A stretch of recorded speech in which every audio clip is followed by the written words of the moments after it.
Aujourd'hui, à 18 ans, j'ai changé 5 habitudes dans ma vie et honnêtement, je vous avoue que ça a complètement changé la personne que je suis aujourd'hui. Et le pire, je vais te dire que c'est des habitudes ultra simples mais que personne ne tient vraiment. Avant ça, en fait, j'étais un peu comme tout le monde. Je savais ce qu'il fallait faire, mais en fait, je ne le faisais pas vraiment. Je pouvais être motivé 2 jours et puis juste retomber dans les mauvaises habitudes du quotidien. Et à un moment, il y a eu ce déclic et je me suis dit, Bastien, soit tu changes vraiment, soit dans un an, tu es la même personne qu'aujourd'hui en fait. La première habitude qui a tout changé dans ma vie, c'est commencer à lire. Et je parle pas de 2 heures par jour, je parle de lire 5 à 10 minutes par jour, maximum parfois un peu plus si t'es motivé ou que t'as envie, et tu verras, crois-moi bien que tu vas en prendre goût. C'est sûr que ça va complètement changer en fait ta façon de penser. On parle essentiellement ici des livres de développement personnel, c'est comme si tu laissais quelqu'un en fait de plus expérimenté t'apprendre quelque chose.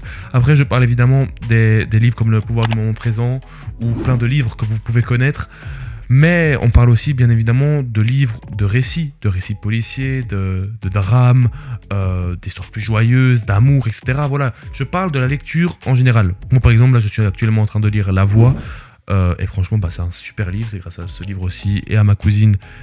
Petite mention spéciale que j'ai commencé l'escalade, donc voilà. La deuxième habitude, ça peut paraître bête, on est bien d'accord, mais c'est bouger tous les jours. Faire de la muscu, faire de la course à pied, peu importe, le tout c'est de bouger un petit peu tous les jours. Parce que quand tu deviens discipliné physiquement, en fait ça va déborder sur toute ta vie. Ce que je veux dire par là, c'est que tout simplement, quand tu vas réussir à être discipliné dans un sport, que ce soit la musculation, la course à pied, la natation, le ping-pong, le tennis, etc. Quand tu vas réussir à te dire « Oh, aujourd'hui j'ai la flemme d'aller à l'entraînement, mais j'y vais quand même », ça va se répandre en fait sur ta vie entière. Tu vois, ça va se répandre quand tu vas devoir faire tes devoirs, quand tu vas devoir étudier, etc. etc. Bref, une fois que tu es discipliné dans ton sport, tu vas voir que ça va suivre dans toute ta vie. Alors, la troisième habitude, c'est d'arrêter de perdre des matinées, donc c'est-à-dire se lever tôt. Alors, je ne vais pas te dire qu'il faut obligatoirement se lever à 5 heures. Non, on a tous besoin d'heures de sommeil, on a tous des emplois du temps différents, évidemment. Mais juste, il faut arrêter de se lever sans but, tu vois ce que je veux dire ? Parce que si tu te lèves tôt, le matin, pour moi, c'est vraiment le moment où tu prends de l'avance sur ta vie, tu vois. Tu fais tout le matin, après-midi, t'es tranquille, tu vois. Après, c'est différent, si tu vas à l'école, etc. Moi, personnellement, j'ai la chance de plus y aller. Mais c'est différent et voilà, il y a toujours...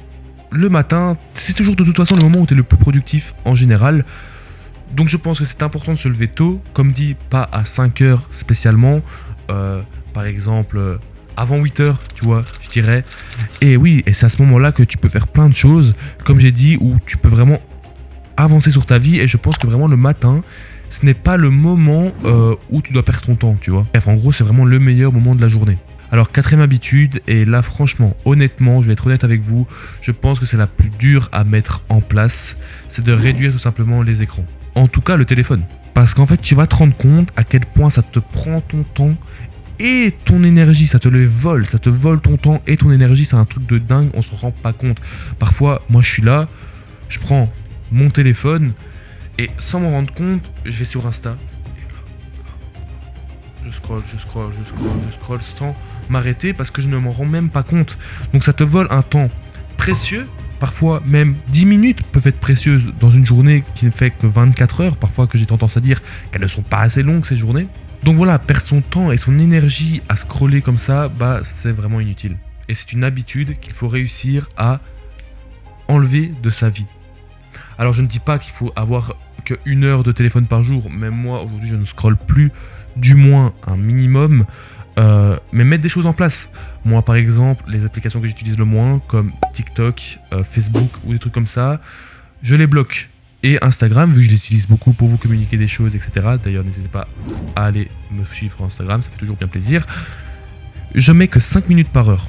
Que 5 minutes par heure où je peux aller sur Instagram, comme ça je suis sûr que je ne vais pas passer mon temps à scroller. Comment est-ce que je fais ça ? Alors, ça se présente, tu as plein d'applications aujourd'hui qui sont créées. Moi, personnellement, j'utilise Stay Focused, qui te permet justement de bloquer des applications, etc. etc. Et il faut le dire franchement, que quand tu arrêtes tout ça, ça t'apporte une plus grosse clarté. Franchement, un esprit plus sain, un esprit dans lequel tu réfléchis mieux. C'est vrai, sans scroll, sans TikTok, sans Insta, tu réfléchis beaucoup mieux, tu as beaucoup plus de clarté au niveau mental, beaucoup plus de focus. Moi, je me rends compte qu'aujourd'hui, quand je suis sur mon PC, que je travaille sur mes différents trucs, sur mes vidéos YouTube, etc., quand j'ai mes applications, etc., qui sont bloquées, bah franchement, j'arrive à beaucoup mieux me concentrer aujourd'hui et d'avoir un esprit beaucoup plus sain, beaucoup plus clair aujourd'hui, beaucoup moins encombré en plus de toutes les fausses informations qu'on nous donne par-ci par-là, quoi, vraiment. Et l'habitude numéro 5, peut-être celle que je préfère, c'est se challenger un petit peu tous les jours. C'est faire des trucs inconfortables, faire des trucs que tu n'as pas envie de faire, sortir de ta zone de confort. Par exemple, faire du sport, parler avec quelqu'un, lancer un projet que tu avais en tête. Parce que je pense que c'est vraiment comme ça que tu vas devenir quelqu'un de différent. Tu vois, c'est en faisant les choses que tu n'as pas envie, parfois tu vas te lever, tu te dis « Oh purée, j'ai vraiment pas envie de faire mon sport. Oh purée, j'ai vraiment pas envie d'aller courir. J'ai vraiment pas envie de faire attention. Aujourd'hui, oh, j'ai pas envie de parler à lui. Oh, j'ai pas envie de faire chic, j'ai pas envie de faire tchac. Tu vois, oui, on est d'accord, ça nous arrive à tous. Moi, ça m'arrive quasiment tous les jours aussi. Mais ça va faire partie justement de ce que tu vas devoir faire quand même. Ça va être se challenger. Moi, par exemple, ce que j'aime surtout pas faire, c'est la course à pied. Pourtant, je le fais. Là, je suis en pleine prépa marathon. Je cours 5 fois semaine, avec des semaines parfois à 77-80 km. C'est énorme. Et ça veut pas dire que j'ai spécialement envie. Alors, j'ai pris goût un peu quand même à la course à pied. Mais des fois, j'ai pas envie. Et je me dis, Bastien, vas-y, tu le fais et tu seras heureux. Et je te promets que quand tu finis un entraînement, alors que tu n'avais pas envie de le faire, tu es 10 fois plus heureux que quand tu finis un entraînement et que tu avais envie de le faire. Et quand tu finis une semaine entière à t'être bien entraîné, même si tu avais la flemme à t'avoir dit, ah oui, je l'ai fait, Bastien, tu vas le faire là aujourd'hui, t'as pas envie mais tu le fais, t'as pas envie de faire attention mais tu le fais quand même, t'as pas envie d'aller courir mais tu le fais quand même, t'as pas envie de faire ton sport mais tu le fais quand même, et à la fin de semaine tu te diras mais ouais, mais là je suis fort mentalement. Et tu verras que ça deviendra plus des questions, tu vois. Au bout d'un moment, quand tu vas faire ça, tu vas le répéter. Mais en fait, au bout d'un moment, ce ne sera plus des questions même. Tu vas dire, oh j'ai la flemme, bah je le fais quand même. Tu vois, et ça, c'est beau. Bon, et pour conclure cette vidéo, bah c'est vrai que ces 5 habitudes, elles m'ont pas fait changer en un jour évidemment, et que j'ai encore des choses, encore des moments où je tombe, des moments où je ne fais pas tout ça, où je ne respecte pas ce que je viens de vous dire, mais la plupart du temps, j'essaye. Ce qui est sûr, c'est qu'elles ont changé vraiment la trajectoire de ma vie, tu vois, j'ai envie de dire. Aujourd'hui, je pense que la vraie question, ce n'est pas est-ce que tu es motivé, mais est-ce que tu es capable de changer 1 ou 2 ou 3 habitudes et de t'y tenir à fond. Parce que l'être humain n'a pas cette capacité, mais l'être humain d'aujourd'hui, dans le monde dans lequel on vit, l'a beaucoup moins.